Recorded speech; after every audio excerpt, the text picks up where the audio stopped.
Social Security is a key retirement planning tool. And I know some people will say, forget about Social Security. You forget about it. It's not going to, what are you talking about? Social Security is critical. And that's why it's so important for you to understand how it works. Now, why is it so great? Why is it wonderful? Well, for two main reasons. And let me just put this out there. Social Security was never designed to be your sole source of retirement income. It's a supplement. It's a baseline. But one of the reasons why it's so great is that it's virtually guaranteed. And I say virtually very intentionally. And it's because, well, you have to understand how Social Security, how the system works, how it's funded. So current workers pay into the system, pay into Social Security via payroll taxes, right? You put money in, you see it, the deductions from your paycheck. Those contributions into Social Security are then used and distributed out to current retirees. So money goes in, money goes out, pay as you go.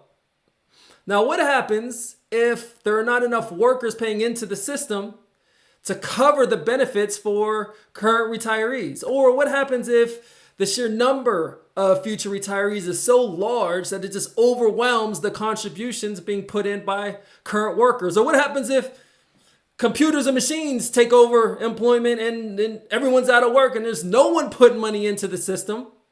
Well, where are the benefits going to come from? Now, those things could happen, and if those things do happen, then tough decisions are going to have to be made out there in Washington, D.C.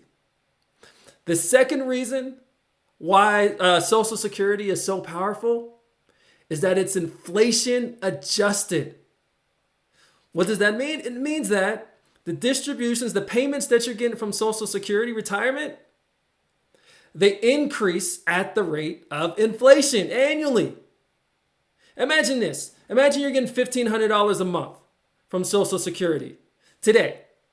20 years from now, you're getting the same $1,500 a month. Does that $1,500 a month 20 years from now pay for the same things that it can pay for today? No, of course not, because of inflation.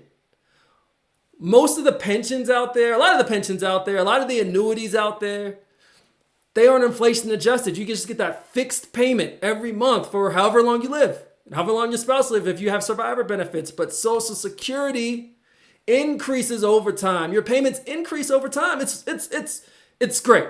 It's wonderful. Now, if you haven't already, do me a favor. Do yourself a favor. Head on over to SSA.gov and pull your most recent Social Security Administration statement.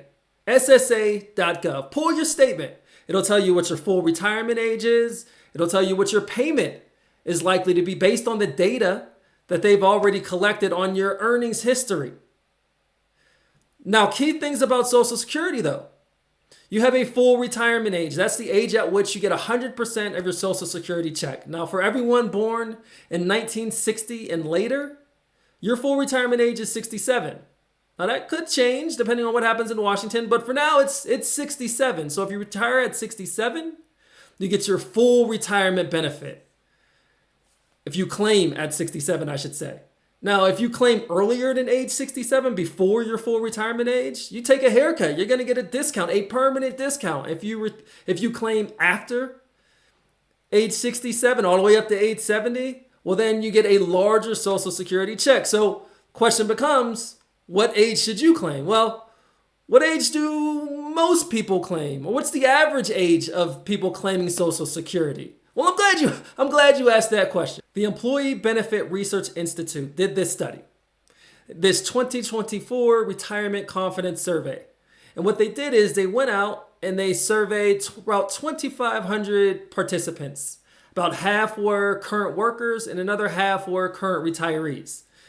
And they asked them questions about their attitudes about retirement, their perspectives on retirement, their worries and concerns about retirement.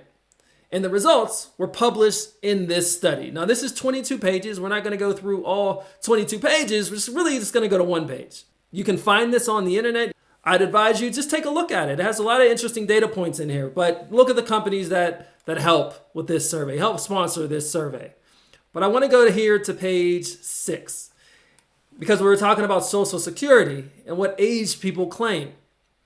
So in this survey, right, for retirees, they claim Social Security median, so half claimed before, half claimed after age 64, but the median age at which retirees actually claimed Social Security was age 64. That's here. And they retired at age 62. So they were retired at age 62 and then claimed at age 64. Now the workers, on the other hand, the workers are anticipating they would like to retire at age 65 and also claim Social Security when they retire. All right, so the workers thinking they're going to claim at 65, the retirees actually claimed at 64. Now this is important because remember, if you're thinking about claiming at 65 or 64, and you're born in 1960 and later, this is before your full retirement age. This is before your full retirement age. And what that means is that you're going to take a haircut. So how much of a haircut? Once again, I'm glad you asked. So this will kind of illustrate it for you. So let's assume that you're born in 1960 or later. All right, you're born in 1961 or 1962 or 1975, whatever. Your full retirement age will be 67. So at age 67, you'll get 100% of your benefit. And let's just assume that your full benefit is $2,500. So this is also could be said as your primary insurance amount. All right, you retire at age 67, you get $2,500. You retire at age 66, you get $2,325. You retire at age 64, you get $2,000 a month. $2,000 a month from $2,500 because you retired early. Now these are this is a permanent reduction. 80%. You get 80% of your primary insurance amount. If you retire at age 64, you retire at 62, the earliest you can, you get 70% of what you would have gotten if you were retired at age 67. So that's $2,500 a month. Well, now that's reduced to $1,750 a month permanently. Now, yes, you do get inflation adjustments. You do. But the inflation adjustments on here, insured dollar terms, is going to be greater, right? 3% of 2,500 is more than 3% of 1,750, assuming, 3% inflation rate. Now, if you retire after your full retirement age, you get more than your primary insurance amount. So you retire at age 68, well, now you get 8% more. So that 2,500 becomes 2,700. You retire all the way up to age 70, you get 24% more than you would have gotten if you retired at age 67. Of course, now, depending on your life expectancy, right, you don't have as many years, you may not have as many years of Social Security payments, right? So that's why it's so high. But from 2,500 to 3,100, right? So you can see, again, from that study, folks are taking their retirement, taking their Social Security at age 64, age 65. You're taking a significant haircut. And let me also add, because folks tend to leave this out. If you start taking Social Security retirement payments before your full retirement age, and you work part-time or full-time, and you make too much money, then your Social Security payments will be reduced. Now that reduction is temporary. Once you get the full retirement age, your payments will get adjusted up to account for that temporary reduction because you made too much money. But that's something also to consider. I'll say that again, if you take your Social Security early and make too much money, you will get a reduction in your Social Security payments. It'll be temporary. Not like taking an early period to going from this 100% to 93% to 87%. That's permanent. That reduction is permanent. You don't come back from that. However, working too much, those are just temporary adjustments. You do get those dollars back. So if you're considering retirement, everyone's considering retirement, right?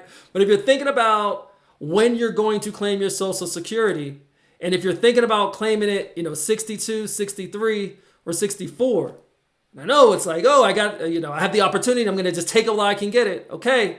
But then you have a permanent reduction in your income, which means that you could have to pull even more from your investment assets, depleting those investment assets a lot faster. So it's a trade-off. It's a give and take. So think about what you're doing before you make those decisions. I got it. That makes sense, Dad.